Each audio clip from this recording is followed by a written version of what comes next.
Est-ce que l'imprévu ça vous fait peur? Vous inquiétez pas, c'est pas une fatalité. Bien souvent, on pense qu'il faut être plus fort, plus organisé, plus réactif pour gérer les imprévus. Mais si le problème il venait d'ailleurs, et c'était votre mental qu'il fallait entraîner et pas votre emploi du temps. Salut tout le monde, j'espère que ça va pour vous. Aujourd'hui, j'aimerais qu'on parle d'un truc que l'on connaît tous, l'imprévu. Ces moments qui viennent bouleverser tout ce qu'on avait prévu, ce qu'on avait imaginé parfois même depuis des semaines, et qui foutent tout en vrac. Alors comment gérer l'imprévu sans perdre pied, c'est ce qu'on va voir ensemble aujourd'hui. Mais avant ça, je me présente rapidement, moi c'est Camille, je suis préparatrice mentale et j'aide les sportifs ainsi que les salariés à transformer leur stress en énergie et leurs échecs en opportunités en force. Mon but c'est de vous aider à muscler votre mental pour que vous puissiez booster votre quotidien et retrouver le sourire. J'ai longtemps cru que tout devait être sous contrôle pour que ça se passe bien. Je prévoyais tout à l'avance, à la minute près, j'avais un plan B, C, D, E. Et pourtant, il suffisait d'un grain de sable, une annulation de dernière minute, un contretemps, une remarque imprévue et ça foutait tout en l'air dans ma tête. J'avais l'impression de perdre le contrôle et ça me mettait dans un état de stress incroyable. Puis j'ai compris que les problèmes c'était pas les imprévus, puisque je ne pouvais pas les contrôler, mais ma relation avec les imprévus et comment je les prenais et ce que j'en faisais. Et surtout mon petit côté maniaque du contrôle. Notre cerveau,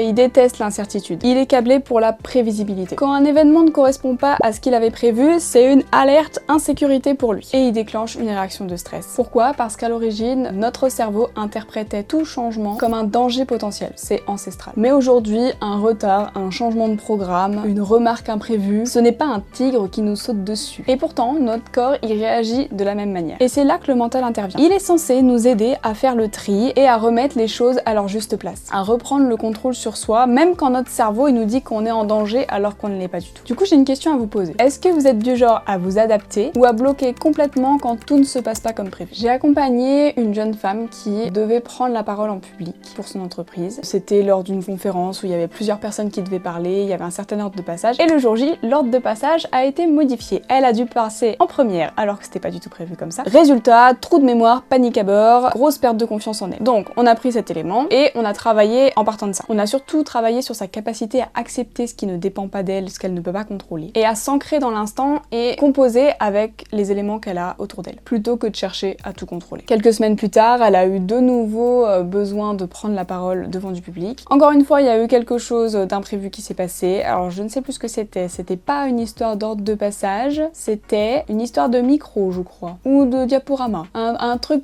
technique de ce style-là. Mais elle a gardé le cap. Elle m'a dit, j'étais stressée, oui, mais je savais que j'étais capable de m'adapter, que j'allais rebondir et que mon intervention ne serait pas plus pénalisée que ça. Je vous donne maintenant mes 3 étapes pour gérer l'imprévu. La première, c'est de comprendre que l'imprévu n'est pas votre ennemi. C'est votre besoin de contrôle qui crée la souffrance et pas l'imprévu en lui-même. Le premier pas, c'est d'accepter que la vie, elle est faite d'imprévus. Et que vouloir tout maîtriser, c'est se mettre une pression énorme. Et c'est cette prise de conscience qui ouvre la porte à plus de sérénité. La deuxième étape, c'est d'apprendre à observer votre réaction face au stress. Le mental, c'est aussi savoir observer quand la peur, la colère, la panique se manifestent face à un changement. Observer sans juger, comprendre que cette alerte est une réaction biologique qui a pour but de vous alerter et vous faire réagir. C'est un apprentissage qui muscle votre capacité à rester calme. Et la troisième étape, c'est de développer votre capacité à s'adapter. La vraie force mentale, c'est d'être flexible. S'adapter, c'est ajuster ses plans sans perdre son équilibre intérieur. C'est composer avec ce qu'on a autour de nous. Si je reprends l'exemple de la personne que j'ai accompagnée qui a eu un souci logistique pendant son intervention, je crois que c'était un souci d'enceinte. Et il me semble qu'elle était allée acheter en 4e vitesse une enceinte pour que tout le monde puisse l'entendre. Je crois que c'était ça. Bon, elle a composé avec les éléments qu'elle avait autour d'elle, quoi. Alors ça demande un entraînement d'être capable de faire du changement une opportunité et non une menace. Mais ça se travaille et vous en êtes tout à fait capable. C'est pas la vie qu'il faut essayer de contrôler, c'est votre capacité à vous ajuster. Il y aura toujours des éléments que vous pouvez contrôler et des choses que vous ne pouvez pas contrôler. Pour chaque élément incontrôlable, essayez de trouver un contre-argument qui est contrôlable pour vous concentrer dessus. Donc si vous avez envie d'explorer ça, de muscler votre mental pour booster votre quotidien, vous avez 2 solutions qui s'offrent à vous. La première, c'est de vous abonner pour recevoir mes conseils gratuits chaque semaine. Et la deuxième, si vous sentez que c'est le bon moment pour vous, vous pouvez réserver une session diagnostic découverte avec moi qui est gratuite et sans engagement. Je vous mets le lien en description. Comme ça, on pourra discuter de vos problématiques ensemble. Je vous donne quelques tips au passage et on voit ensemble si et comment je peux vous aider. En attendant, je vous souhaite une très bonne journée,